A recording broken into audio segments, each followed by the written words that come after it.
Hi there, it's Kevin with Roguedeckbuilder.com here with a bit of a spoiler video. I haven't done many spoiler videos so far for the Journey to Nyx, as I have been gone to GP Phoenix and just sluggish from all the traveling and whatnot, so took a break from Magic again for a few days to find my bearings. But here I am back at it.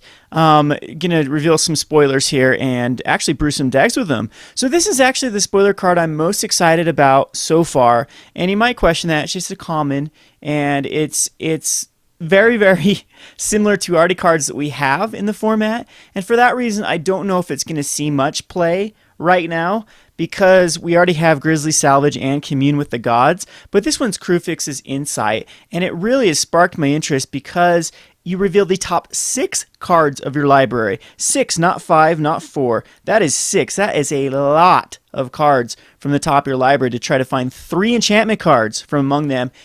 Put them into your hand and the rest in your graveyard. So you can actually get insane card advantage out of Kruphix's Insight. And the really cool thing about this is they do go to their graveyard. They do not get shuffled back in. They do not go back on the bottom. And so basically you're either getting rid of lands that you're not going to be using. I built a deck already. If you have 3 mana, you can basically cast everything. And if not, I mean, this card can be a 3 for 1.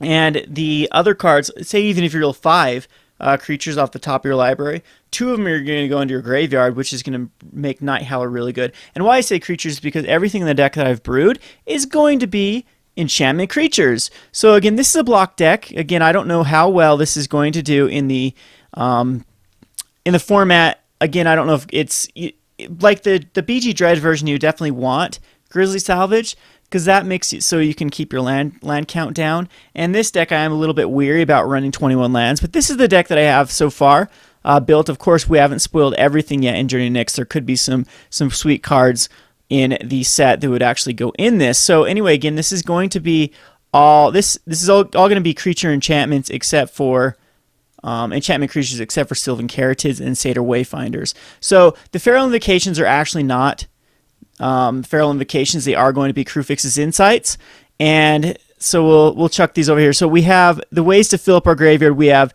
Satyr Wayfinders, Kruphix's Insights, and Commune with the Gods, and that will fill up our graveyard very, very fast. Now, we are going to run Whip of Ereboses, but I don't know if 3 is the right number if we're actually going to care about reanimating back. I might want to go up to more creature count and just run a 1 of Whip of Erebos.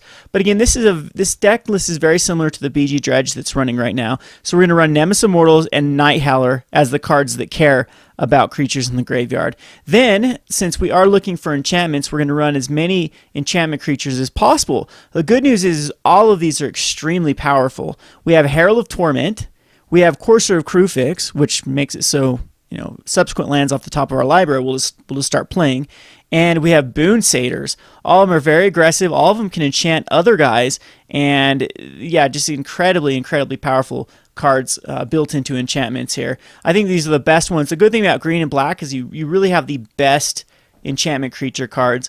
I mean, I guess Eidolon of Countless Battles is a creature enchantment, but it's really cool that like Courser of Kruphix is an enchantment creature because the card is so powerful in standard right now, and I'm assuming it's pretty powerful in block. So we're going to run 21 lands. These, of course, these Golgari Guildgates are going to be the temple for the black-green. And then we're gonna run some Sylvan Carrotid to help with the mana fixing, as we do have a ton of doubles. So cards that I think could be definitely considered in the sideboard. Of course, the sideboard would have like Bile Blights and Drowned Sorrows and Unraveling Aethers, probably ways to just protect against the other decks in the format. But like Plukranos would not be bad in this deck. It is a 5/5 for 4 mana. Very, very powerful, of course. Return Centaur, I thought about this being another way to mill the graveyard. And since we are worried about graveyard, I thought about Graveyard Robber Spider actually might be pretty decent. I've heard people using that this guy can actually block the Stormbreath Dragon pretty well, because you cast on turn 4, and when they're swinging on their turn 5, you can actually activate this for quite a lot. And say if you have like 4 creatures, 5 creatures in your graveyard, that +5/+5 for 4 mana is not bad at all. So I'm gonna I'll have to try out Grave Robber Spider to see how well I like it. Now, another interesting enchantment creature card is Fate Unraveler. I've had this in a few limited decks, and this, like at my top 8 finish or top 4 finish at the Super Sunday Series for GP Phoenix, this was my MVP by far in my deck, was Fate Unravel. This guy, a 3/4, could block so many things in the format, and it did 1 damage per turn. And again, in a black-red control list, it was just amazing. But I don't know if it's constructed playable, but it's definitely worth an option. And then we have Freakus Mender that can actually get back enchantment or creature cards from your graveyard. And again, it's just more value. This is the perfect whip target. You whip it back, you get something out back from your graveyard that you can recast. Absolutely love Freakus Mender. Again, I don't know if it's got a place in this list or not. Then, of course, Grey Merchant of Asphodel works so perfectly with the Whip of Erebos. Even if you're just Grey Merchanting, whipping it back for 2 life, that's not bad. We have a bunch of double blacks in here. And again, we could even go into more of a, like, there's some really cool enchantment creature cards in the deck that are like the Spiteful Returned and whatnot. You could actually just go like a black route with this, and then go with Grey Merchant of Asphodel's whip strategy. But I don't know. And then you could run the 7 mana, puts in a bunch of 1/1 harpies as well, if you're going to go more of a reanimation strategy. But this isn't going to be a reanimation strategy. The whips are just in here for value. Again, I don't know if 3 is the right number or not.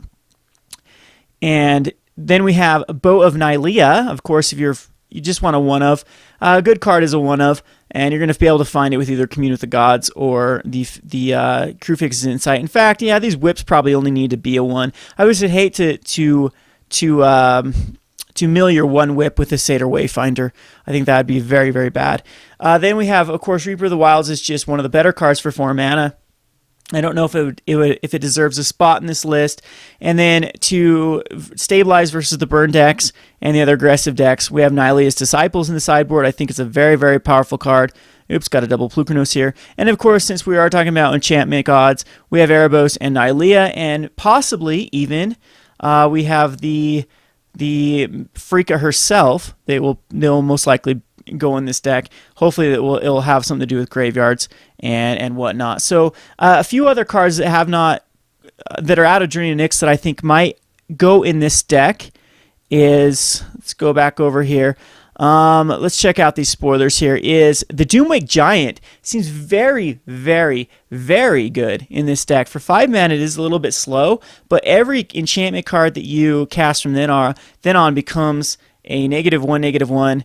And then if you're casting multiple per turn, that's pretty good value.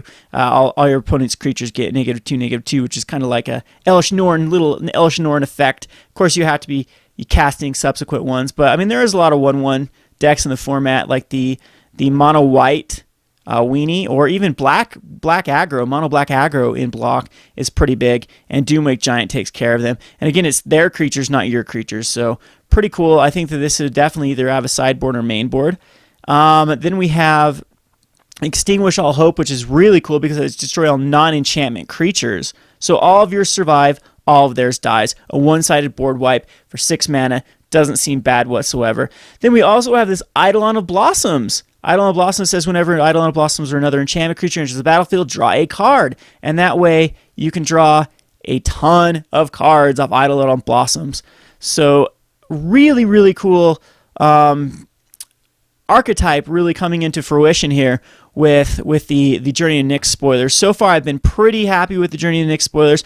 I'll do a video talking about all the cards that I am most excited about. Again, I am missing the jump. You've probably already seen all the spoilers from other channels or other sources. I apologize about that, but I am going to give my thoughts on all the spoiler cards coming soon. Anyway, I hope you enjoy this video. We'll just check a look at it again. What it looks like is these enchantment creature decks, and again, this is going to be focused more on block because again, I think that the BG Dredge doesn't really get much help from the Kruphix's Insight, as Grizzly Salvage is probably just a little bit better as it can get you that land, and maybe it would be a 1-of. Maybe Commune with the Gods would be a better replacement, but it just seems like on turn 2 is when you want to be casting your self-mill cards, not on turn 3 when you actually want to be casting a lot of like the Nemesis Immortals and whatnot. But in this deck, of course, there is no Grizzly Salvage, and this really blows the archetype wide open to be exploited in the block format. So this is probably the block deck I will be messing around. Of course, Junk Reanimator is the #1 deck in block right now, but it uses the Whip of Erebos to try to get Ashen Riders, and I don't want to go that route. This is just going to be